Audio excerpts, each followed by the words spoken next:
Punjab assembly में opposition को हंगामा आई, महंगी पड़ गई। सुनीतात कौंसिल के 26 अरकान के खिलाफ नाअहली रेफरेंस दायर। स्पीकर पंजाब असेंबली मलिक अहमद खान ने इलेक्शन कमीशन में रेफरेंस दायर कर दिया। 27 जून को असेंबली इजलास में अपोजिशन अरकान ने शोर शराबा तोड़फोड़ की थी। स्पीकर पंजाब असेंबली ने अपोजिशन के 26 अरकान की रुकनीत मुअत्तल की।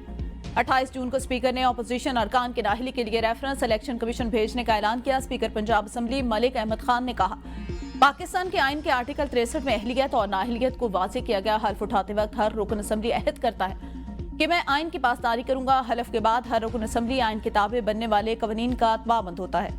हल्फ की खिलाफवर्जी आइन से नराफ है। आइन से मुनहरिफ होने पर आइन में नाअहली वाजिब तस्वुर की गई।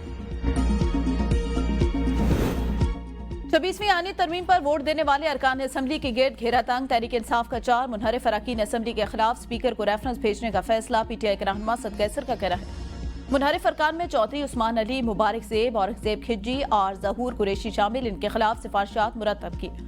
पार्टी को कहा इन चारों अरकान के खिलाफ नाअहली के रेफरेंस स्पीकर और इलेक्शन कमीशन को भिजवाया जाए। असद कैसर ने कहा, जिन अरकान ने नून लीग में शमूलियत इख्तियार की, ये पीटीआई के टिकट पर जीते थे। इन्होंने कुरान पर हल्फ उठाया था और पीटीआई से वफादारी का अहद किया था। ये अरकान हल्फ लेने के बाद अब उस हल्फ की खिलाफवर्जी कर रहे हैं।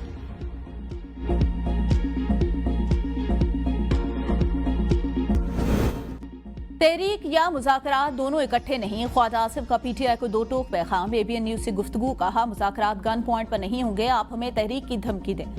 पंजाबी फिल्मों में भड़के मारने वाले बंदे होते हैं। अल-यमीन गंडापुर वही करैक्टर है। खैबर पख्तूनख्वा में अगर वोट पूरे हैं तो हुकूमत गिर सकती है, वोट नहीं पूरे तो ये हुकूमत जारी रखें।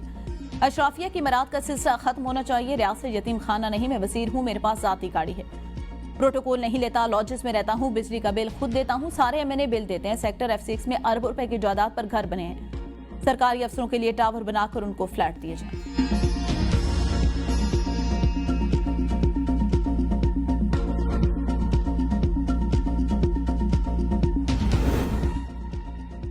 फैसल करीम कुंडी, काउंसलर की सीट नहीं जीत सकते, मेरी हुकूमत गिराना गवर्नर की हैसियत नहीं। वज़ीर आला अल-यमीन गंडापुर की पेशावर हाईकोर्ट में मीडिया से गुफ्तगू, कहा गवर्नर को खैबर पख्तूनख्वा हुकूमत गिराने की जिम्मेदारी सौंपी गई। अब गवर्नर को वेले मुंडे की जगह चमादा कहा जाए। गवर्नर की सियासी हैसियत ना होने के बराबर वो महज नुमाइशी किरदार अदा कर रहे हैं। गवर्नर खैबर पख्तूनख्वा की वज़ीर आज़म के साथ मुलाकात को साजिश से इबारत करना दुरुस्त नहीं। नून लीग के सेनेटर इरफान सिद्दीकी कहते हैं, हम ऐसा कोई हरबा नहीं करेंगे जिससे खैबर पख्तूनख्वा किसी बहरान में चला जाए। अदम एतमाद से मुतालिक कोई तजवीज़ किसी आला सतह पर ज़ेर बहस नहीं। अदम एतमाद एक आईनी और कानूनी चीज़ है। बानी पीटीआई खुद इसका शिकार बने। एहतजाज पीटीआई समेत हर सियासी जमात का आईनी और जमहूरी हक है। पेशावर हाईकोर्ट ने सानिया सवाद से मुतालिक खैबर पख्तूनख्वा हुकूमत से तहकीकाती रिपोर्ट तलब कर ली। चीफ जस्टिस ने इस्तफसार किया। सानिया सवाद की तहकीकात मुकम्मल हो चुके। चेयरमैन इंस्पेक्शन टीम ने बताया तहकीकात जारी है। मुख्तलिफ महकमों की कोताही सामने आई। जस्टिस फ़हीम वली ने इस्तफसार किया। सवाद वाक़े के बाद एमरजेंसी रिस्पांस के क्या इंतज़ामात है, खुदा न खास्ता कुछ हो जाए तो क्या ड्रोन से फौरी रिस्पांस मुमकिन है।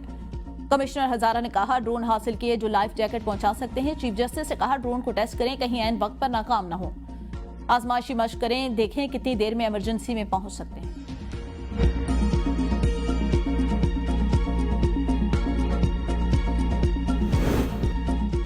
सानिया सवाद पर खैबर पख्तूनख्वा हुकूमत का रद्द-ए-अमल अफसोसनाक। सानिया ने सूबाई हुकूमत के नज़्म व नसब की कली खोल दी। इख्तियार वली की प्रेस कॉन्फ्रेंस, कहा दरिया सवाद में फंसे लोग मदद के मुंतज़िर रहे। सूबाई हुक्मरानों को दरिया में फेंकने वाले लोगों की आवाज़ क्यों ना सुनाई दी। इल्जामात लगाना, प्रोपेगेंडा करना पीटीआई का तर्ज़े सियासत है। खैबर पख्तूनख्वा हुकूमत की पूरी तवज्जो करप्शन और लूट मार पर मरकूज। सूबाई हुकूमत बताए विफाक से मिले अरबों रुपए के फंड्स कहां खर्च हुए। दहशतगर्दी के खिलाफ जंग की मद में मिलने वाले फंड्स का क्या।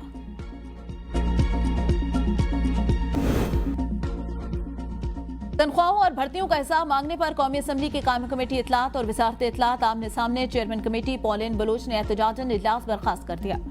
कहा, हम वजारत से एटमी फार्मूला नहीं मांग रहे, सिर्फ तनख्वाहों के आदाद शुमार मांगे थे, वो भी छुपाए जा रहे हैं। सहर कामरा ने कहा, पीटीवी की हालत अब शालिमार रिकॉर्डिंग कंपनी से भी ज्यादा खराब हो चुकी। कहा गया था इससे पहले तनख्वाहें दे दी जाएंगी, लेकिन वो भी नहीं दी गई। रुकन कमेटी अमीनुल हक ने कहा, यह मामला सिर्फ यहाँ तक नहीं रुकना चाहिए, इसके जिम्मेदारान के खिलाफ कार्रवाई होनी चाहिए।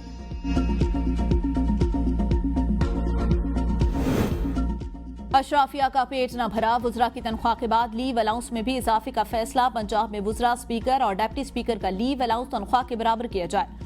बाद तरामीम छुट्टी पर तनख्वाह की कटौती नहीं होगी। सूबाई वुज़रा को 1 लाख तनख्वाह के वक्त 1 माह की छुट्टी पर 74,000 रुपए तनख्वाह मिलती थी। अब पूरी तनख्वाह 9,60,000 रुपए मिलेगी।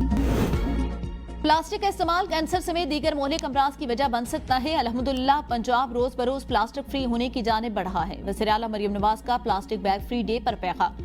कहा, प्लास्टिक बैग की जगह माहौल दोस्त कपड़े और कागज के थैलों के इस्तेमाल को फरोग दिया जा रहा है। स्कूलों, कॉलेजेस, कम्युनिटी में प्लास्टिक फ्री पंजाब का शऊर और आगाही की मुहिम जारी है। पंजाब में रिसाइकलिंग के दोस्त मुतबादिल मुतारिफ कराए जा रहे हैं।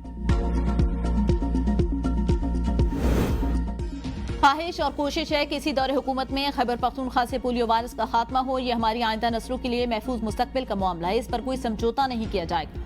वज़ीर आला अली अमीन गंडापुर की पोलियो और साइड बोर्ड के मेंबरान पर मुश्तमिल वफ़द से गुफ्तगू। कहा, सूबाई हुकूमत हिफाजती टीकाजात प्रोग्राम को मुस्तहकम बनाने के लिए खुसूसी इक़दाम कर रही है। मुंतखब अवामी नुमाइंदों और उलमा कराम पोलियो के कतरों से मुतालिक अवाम के जहनों में पाए जाने वाले खदशात को दूर करके अपना किरदार अदा करें। मुलाकात में सूबे में पोलियो वायरस के खात्मे के लिए कोशिशों को मजीद मजबूत, मौसर और नतीजा खेज बनाने पर इत्तेफाक। तलाक या खुला के बाद हक महर वापस लेना शरन और अखलाकन दुरुस्त नहीं। ये नहीं हो सकता औलाद खैरात पर पलती रहे और बाप कहे मेरे पास पैसे नहीं। इस्लामाबाद हाई कोर्ट के जस्टिस मोहसिन अख्तर कियानी के तलाक या खुला के बाद हक महर वापस करने और औलाद को माहाना खर्च से मुतालिक केस में रिमा। अदालत का बच्ची के वालिद को 3,51,000 रुपए 2 अक़सात में वालिदा को अदा करने का हुक्म।